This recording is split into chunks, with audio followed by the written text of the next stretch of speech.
كن قدوة في الكلام.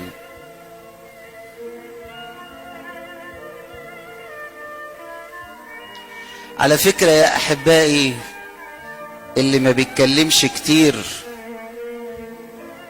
يتمتع بنضج ورجولة. اللي ما بيحبش الكلام الكتير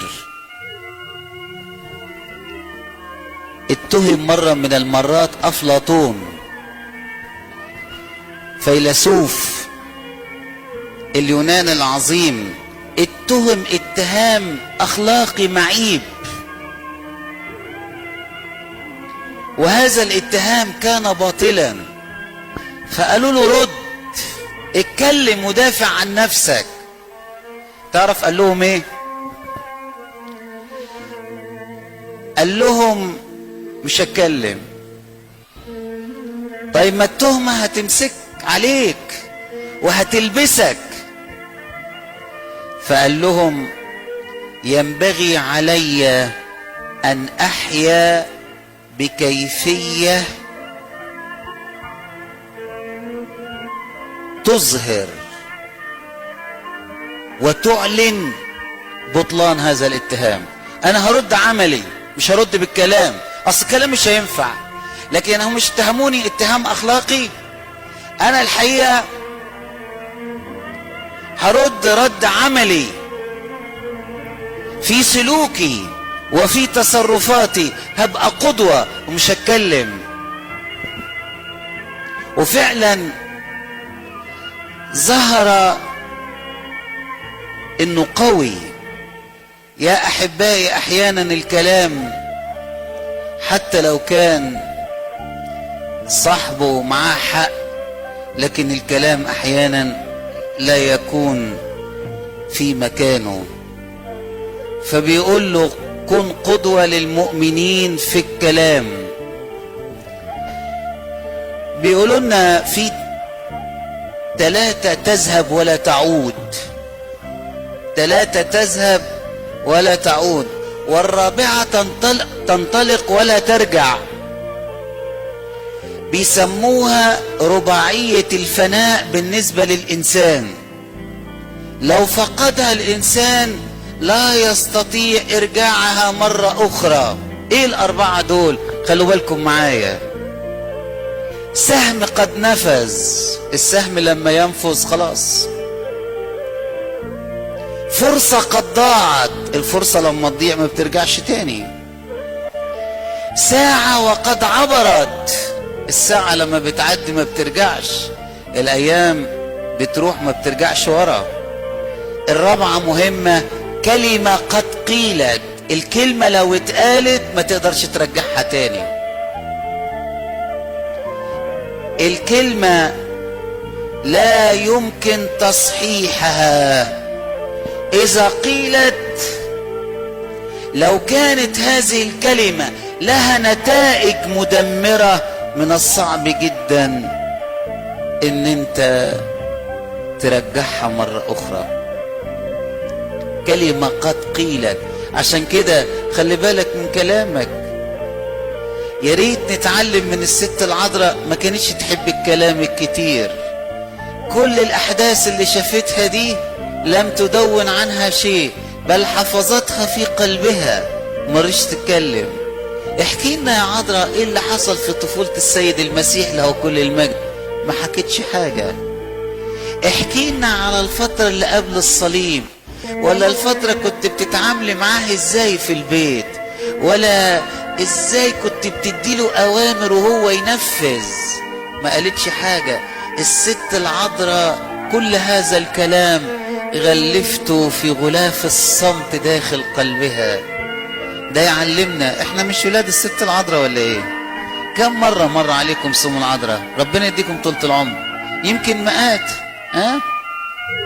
كل واحد عمره مثلا 60-70 سنة، يبقى 70 مرة مر عليه صوم العذراء. ايه اللي اخدته من العذراء؟ ايه اللي استفدته من العذراء؟ النهارده بتطالبنا بتقول اتعلموا مني. نتعلم منك ايه يا ست عذراء؟ اتعلموا عدم الكلام. الكلام على فكرة تعبنا اليومين دول. وكل واحد اليومين دول ربنا مدينا شركات الموبايل تقول لك ايه، منحة مجانية، اتكلم ببلاش 30 دقيقة مجانا. دي بيجروك للخطية، لان كثرة الكلام لا تخلو من المعصية.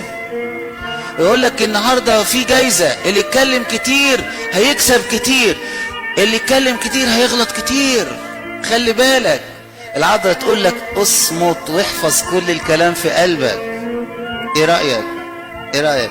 واليومين دول ظاهرة جديدة، انا بصلي من قلبي ومعايا الاباء الكهنة، بصلي من قلبي ان شبابنا يفوق اليومين دول.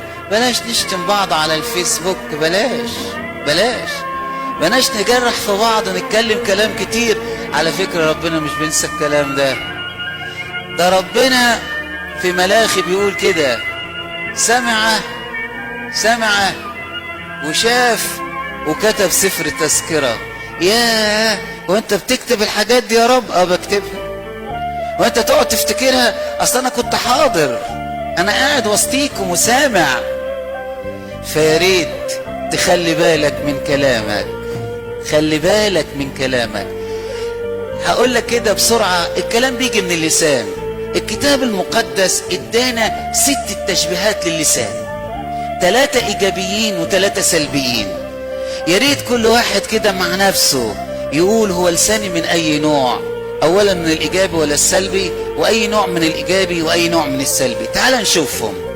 اول حاجة في مزمور 45:1، المزمور اللي بيقول فاض قلبي بكلام صالح، متكلم انا بانشائي. كملوا معايا. لساني ايه؟ قلم كاتب ماهر. الله، لسان بيكتب لسان جميل، يكتب كلام حلو. طب هتكتب لنا ايه يا داود النبي لما تبقى لسانك قلم كاتب ماهر؟ قال اكتب ايه؟ انت ابرع جمالا من بني البشر. كلام حلو. فاول حاجة في اللسان الايجابي التشبيه بتاعه قلم يكتب كلام حلو. واحد تكتب له كده الكلمة الحلوة تسمن العظام. عارف تسمن العظام يعني ايه؟ يعني ترم عظمه كأنها أكلة سمينة. كلمة حلوة ترم العظم. اكتب كلام حلو علشان فعلا تبني غيرك. الكلمة الحلوة بتعمل عمل عظيم جدا. اول تشبيه التاني هنلاقيه في امثال 12:18. يقول ايه؟ لسان الحكماء فشفاء. يعني اللسان هنا ايه؟ بلسم، بيشفي، دواء بيشفي.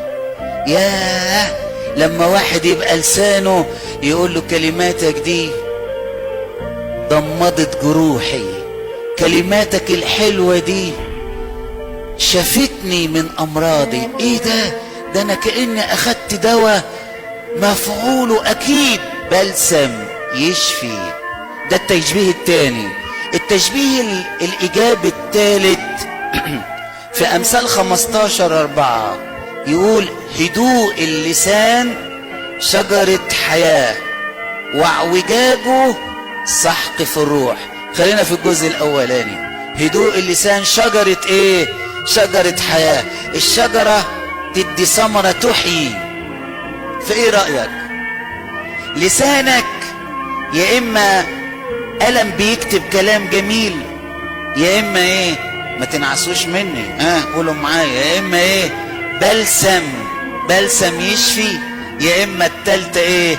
ثمرة تحيي. انت لسانك من اي نوع من دول؟ ده الايجابي. التشبيهات الايجابية اللي حطها لنا الكتاب المقدس. يا اما قلم يكتب كلام جميل، يا اما بلسم يشفي الامراض، يا اما ثمرة تحيي.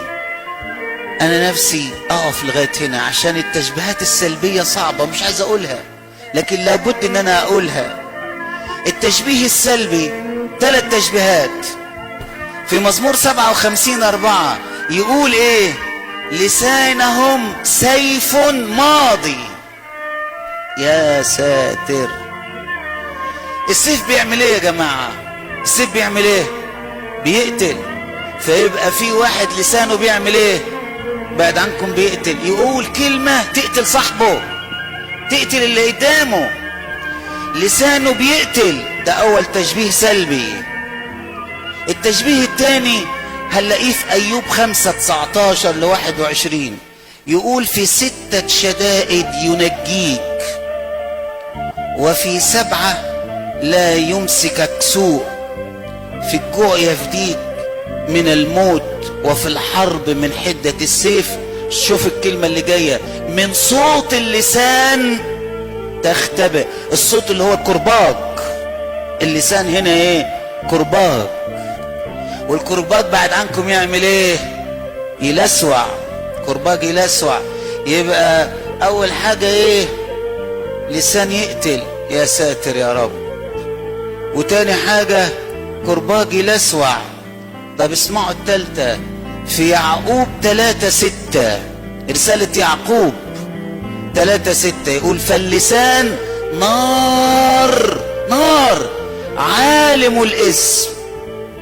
يا ساتر، النار بتعمل ايه يا جماعة؟ بتحرق. ايه رأيك؟ عشان كده بقول لك الثلاثة التانيين السلبيين مش عايز اقولهم، فانا خلينا في الايجابي. لسانك ايه؟ قلم يكتب كلام حلو، يا اما بلسم يشفي، يا اما ثمرة تحيي.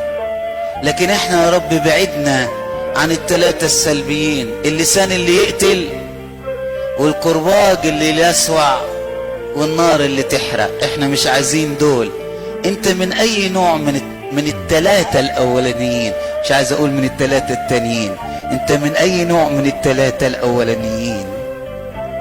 يا رب ادينا ان يكون لساننا قلم يكتب كلام جميل، ولا بلسم يشفي المريض، ولا ثمرة تحيي التعبان وتغذي الجعان. كلمة حلوة، كلمة حلوة.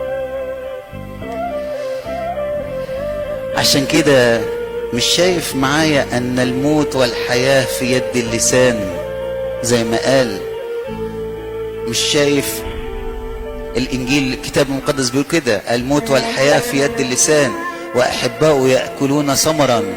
مش شايف فعلا انه هذا العضو عضو خطير جدا، من محبة ربنا خلاه عضو واحد زي ما تعرفوا دلوقتي؟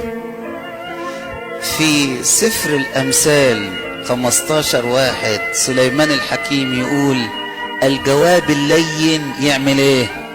يصرف الغضب، والكلام الموجع يهيج السخط. كلام اللين يصرف الغضب. ياه، كلمة الحلوة لما تتقال كأنها كأس ماء بارد في جو شديد الحرارة. كلمة حلوة، كلمة تتقال في محلها زي مصوغ من فضة، في وسطه جوهرة من ذهب. كلمة اتقالت في مكانها، كلمة مظبوطة.